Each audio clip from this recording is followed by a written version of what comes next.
Hello बच्चों, आज मैं बेसिक सर्वेइंग का यूनिट 1 जो कि offer view and classification of the survey है उसका लेक्चर नंबर 2 पढ़ाने वाली हूँ। अगर अच्छा लगे तो लाइक, सब्सक्राइब एंड शेयर कर दीजिएगा। तो चलिए रिकैप करते हैं। कल मैंने क्या पढ़ाया था? Definitions of the surveying. Surveying क्या होता है? जो कि दो ऑब्जेक्ट के बीच में हॉरिजॉन्टल डिस्टेंस और vertical distance and angular measurement, जिसको क्या बोलते हैं? रिलेटिव पोजीशंस बताते हैं। तो उसके जो रिलेटिव पोजीशंस बताते हैं उसे क्या बोलते हैं? सर्वेइंग बोलते हैं। चलिए आगे मैं शेप ऑफ द अर्थ के बारे में बताने वाली हूँ। चलिए देखते हैं कि अर्थ का शेप कैसा होता है। अर्थ का शेप पहले बताया जाता था कि स्पेरिकल होता है, फिर बताया जाता है इलिप्टिकल होता है, लेकिन ये दोनों शेप नहीं होकर के ये क्या होता है? ज्वाइड शेप का होता है। जो कि देखिए सबसे पहले अर्थ का शेप बनाते हैं और ये जो ऊपर अर्थ का जो शेप होता है ये बीच का कर देते हैं। तो यहाँ पे होता है नॉर्थ पोल होता है, यहाँ पे साउथ देते हैं और यहाँ पे देते हैं ईस्ट देते हैं और यहाँ पे क्या रहता है? वेस्ट रहता है। और जो नॉर्थ पोल और साउथ पोल को जो मिलाने वाला लाइन को क्या बोलते हैं? पोल डायमीटर बोलते हैं।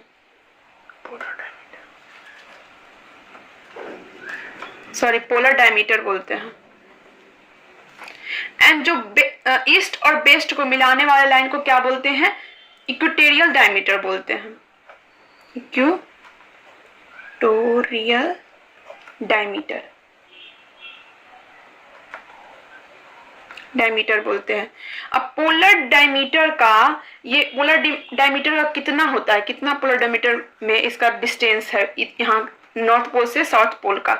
तो यहाँ इसका डिस्टेंस क्या है? 12,713.8 किलोमीटर में क्या है? ये फैला हुआ है। एंड इक्वेटोरियल डायमीटर क्या है?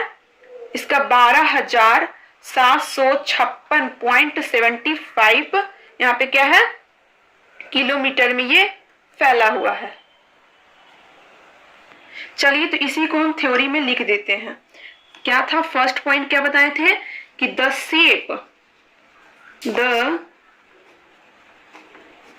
shape of earth is not fully spherical.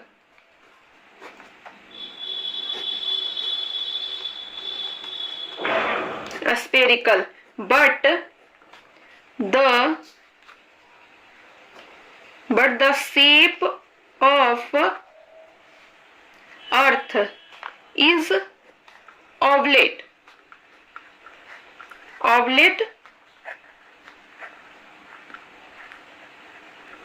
स्पेराइड और ज्वाइड।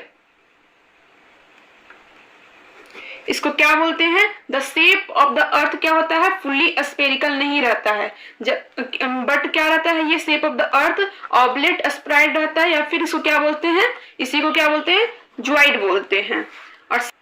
और सेकेंड पॉइंट हमने क्या बताया था कि पोलर डायमीटर ऑफ द अर्थ, जो कि पोलर डायमीटर ऑफ द अर्थ क्या बताया था कि 12,713.8 किलोमीटर होता है। उसी को चलो थ्योरी में लिखते हैं। पोलर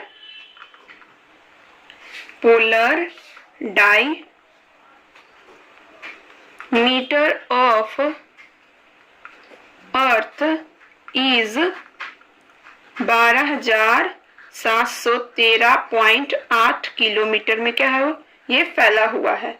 एंड इक्वेटोरियल डायमीटर के बारे में क्या बताए थे कि ये कितना फैला हुआ है? 12,756.75 किलोमीटर में ये फैला हुआ है। चलिए लिखते हैं equatorial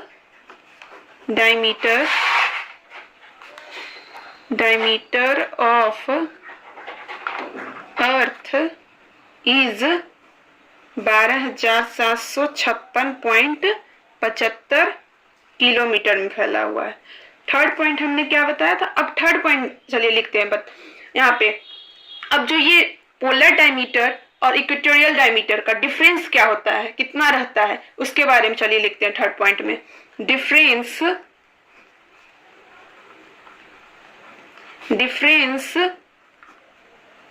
between equatorial diameter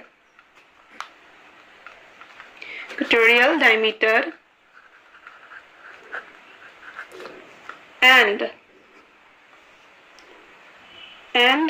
polar diameter.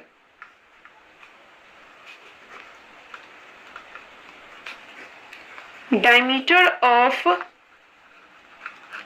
Earth is कितना रहता है 42.95 किलोमीटर, जिसको हम बोल सकते हैं कि 43 किलोमीटर है।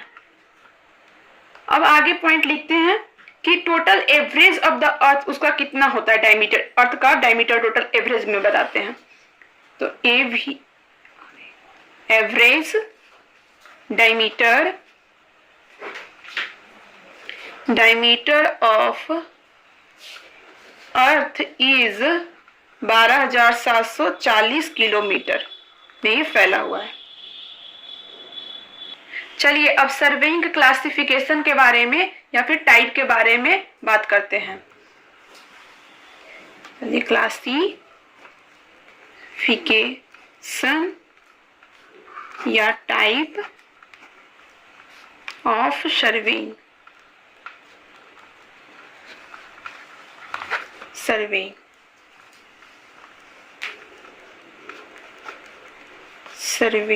सर्वेइंग को कितने टाइप में बांटा जाता है इसके बारे में पता करेंगे।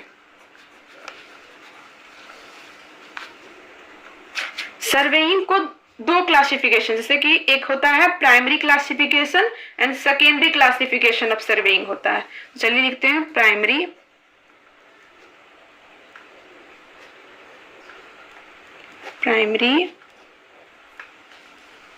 Classification of surveying and secondary classification of surveying.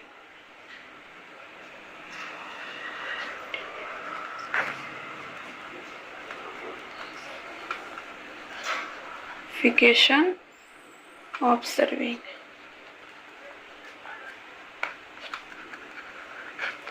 अब आगे बात करेंगे प्राइमरी क्लासिफिकेशन कितने टाइप में बांटा गया और सेकेंडरी क्लासिफिकेशन को कितने पार्ट में बांटा गया है। चलिए प्राइमरी क्लासिफिकेशन ऑफ सर्वेइंग कितने में बांटा गया, देखिए यहाँ पे लिख दिए हैं, यहाँ पे लिखे हैं plane surveying and geodetic surveying में बांटा गया है। दो पार्ट में बांटा गया primary classification of the surveying को। अब चलिए प्लेन सर्वेइंग क्या होता है और जियोडेटिक सर्वेइंग क्या होता है उसके बारे में पता करते हैं। अब प्लेन सर्वेइंग मतलब नाम से पता चलता है कि प्लेन है, और जियोडेटिक मतलब बताए थे ज्वाइड सर्वेइंग क्या होता है, एक प्लेन सर्वेइंग है। ज्वाइड कैसा होता है कि एक टेढ़ा मेढ़ा कुछ होता है लाइन, उसका मतलब शेप उसका क्लियर नहीं रहता है, ठीक है। तो प्लेन मतलब प्लेन से ही पता चलता है कि ये प्लेन है। और जियोडेटिक और प्लेन में क्या होता है कि प्लेन सर्वेइंग कर्वेचर किसको बोलते हैं, जैसे कि ये कर्वेचर हो गया, जैसे ये टेढ़ा मेढ़ा हो गया, जिसको क्या बोलते हैं कर्वेचर बोलते हैं। तो इसको कर्वेचर ऑफ द अर्थ इसमें क्या होता है निगलेक्ट कर देते हैं, इसमें क्या करते हैं कर्वेचर ऑफ द अर्थ को निगलेक्ट कर देते हैं, और इसमें कर्वेचर ऑफ द अर्थ को क्या करते हैं कंसीडर करते हैं। अब चलिए इसमें लिख देते हैं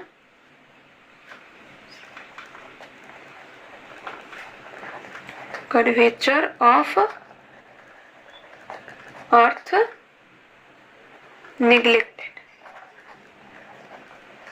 निगलेक्टेड इसमें, और इसमें क्या हो जाएगा curvature of the earth consider. Curvature of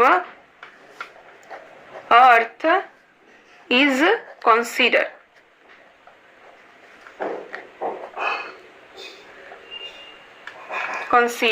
उसी को क्या बोलते हैं जियोडेटिक सर्वेइंग बोलते हैं। और इसमें क्या होता है कर्वेचर ऑफ द अर्थ इसमें निगलेक्ट हो जाता है। और प्लेन सर्वेइंग में दूसरा डिफरेंस क्या है कि सिंपल इंस्ट्रूमेंट इसमें यूज होता है, और इसमें क्या होता है जियोडेटिक सर्वेइंग में क्या होता है कि मॉडर्न इंस्ट्रूमेंट को यूज किया जाता है। तीसरा डिफरेंस इसमें क्या हो जाएगा कि ये स्मॉल एरिया कहाँ तक ये सर्वे कर सकता है, ये स्मॉल एरिया जो कि 250 किलोमीटर स्क्वायर तक ये क्या कर सकता है सर्वे कर सकता है। लेकिन ये क्या करेगा, ये जियोडेटिक सर्वेइंग करेगा कि मोर देन बिग एरिया के लिए more than 250 kilometre square more than ये क्या करेगा सर्वे करेगा। तो चलिए लिखते हैं plane surveying and geodetic surveying के बारे में। चलिए तो इसका डिफरेंस लिखते हैं, plane surveying, geodetic surveying. Plane surveying हमने क्या बताया था कि कर्वेचर बोले तो जिसका अर्थ का रफ सरफेस जो होता है उसी को क्या बोलते हैं, कर्वेचर बोलते हैं। तो इसी में क्या प्लेन लिए इसका मतलब कर्वेचर है ही नहीं, तो इसमें क्या बोलेंगे। हाँ तो चलिए इसमें जो बताए थे कर्वेचर की, यहाँ पे जो रफ सरफेस अर्थ का होता है उसे क्या बोलते हैं, कर्वेचर बोलते हैं। चलिए तो इसमें क्या होता है कि कर्वेचर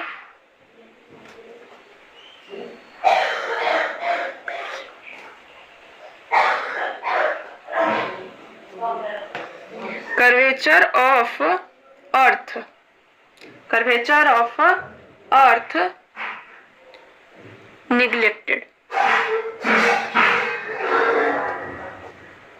निग्लेक्टेड इसमें कर देते हैं। इसमें क्या करते हैं, curvature of earth is consider. First point हो गया। सेकेंड पॉइंट में क्या, सिंपल इंस्ट्रूमेंट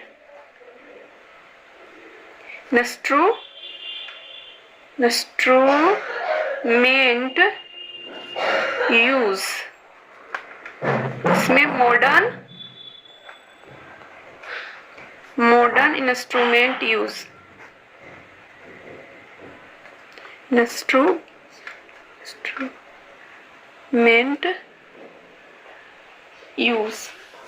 इसमें क्या करते हैं, स्मॉल एरिया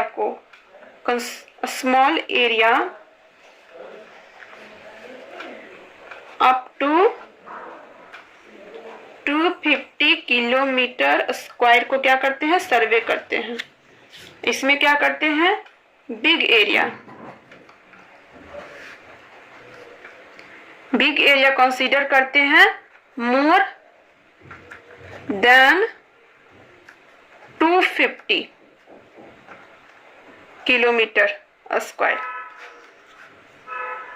इसका क्या होता है, एक्यूरेसी।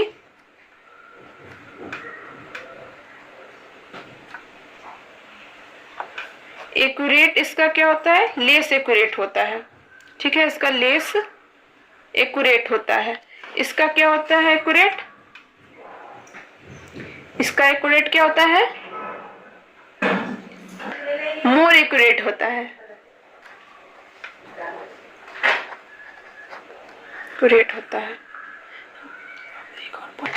चलिए लास्ट पॉइंट अब पढ़ाते हैं। Line joining between 2 point is straight line. मतलब प्लेन सर्वेइंग में जब भी हम 2 पॉइंट के बीच में, जब 2 पॉइंट के बीच में जब एक लाइन लेते हैं, जैसे कि एक पॉइंट ये मान लेते हैं, एक पॉइंट इसको मान लेते हैं। प्लेन सर्वेइंग में एक पॉइंट इसको मान लेते हैं, दूसरा पॉइंट इसको मान लेते हैं। उसके बीच में जब हम एक लाइन को कंसीडर करते हैं उसे क्या होता है, उसे एक स्ट्रेट लाइन निकलता है। लेकिन यही जब हम रफ सरफेस, मतलब इसमें क्या जियोडेटिक सर्वेइंग में जब भी हम 2 पॉइंट के बीच में एक लाइन को कंसीडर करते हैं उसे कैसा लाइन निकलता है, कर्व्ड लाइन निकलता है। कैसा लाइन निकलता है, कर्व्ड लाइन। इसमें क्या निकलता है, स्ट्रेट लाइन। प्राइमरी क्लासिफिकेशन का ये लास्ट है, खत्म हो गया है। अब आपको अच्छा लगा वीडियो तो लाइक, सब्सक्राइब एंड शेयर करें। कल हम secondary classification of the surveying पढ़ाएंगे।